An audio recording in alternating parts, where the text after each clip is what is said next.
you've been into fish a lot. Yes. Lately, okay.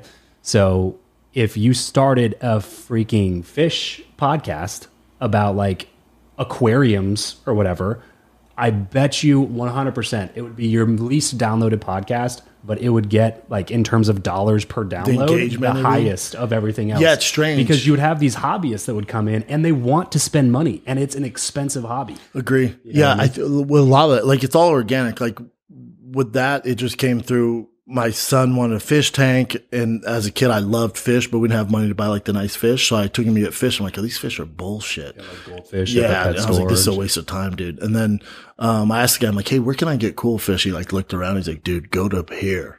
And it was like right near my house. I'm like, yeah. He's like, they have everything. So I walked in there. I'm like, oh. And I remember as a kid, I was so obsessed with fish tanks. I knew everything about them. And just all that came back to me. And the next thing, literally 3 weeks later, I have 3 fish tanks, 80-gallon tank, 55-gallon tank, 30-gallon, and I have all these exotic fish. I just got really into it. And then I would post about it and talk about it.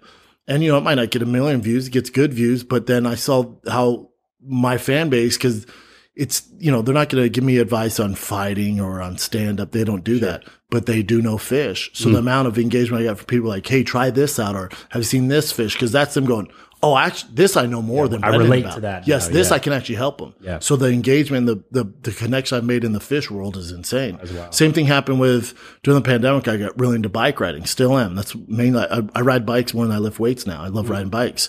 But the bike community is so supportive. So is the fish community. I've made great connections just through riding bikes. Hey, I like bikes. People are like, well, I know more about bikes than you do. Let me help you out because you've helped me out from making me laugh or whatever the fight breakdown. Sure. So here's how I'm going to give back. So you meet some great people, man. It's dope. It's dope. That is the wild thing about the internet, dude, is like, no matter how crazy or weird the niche is, there's an entire community of thousands or millions of people and that are interested in that same thing. And they know their shit, man. Yeah.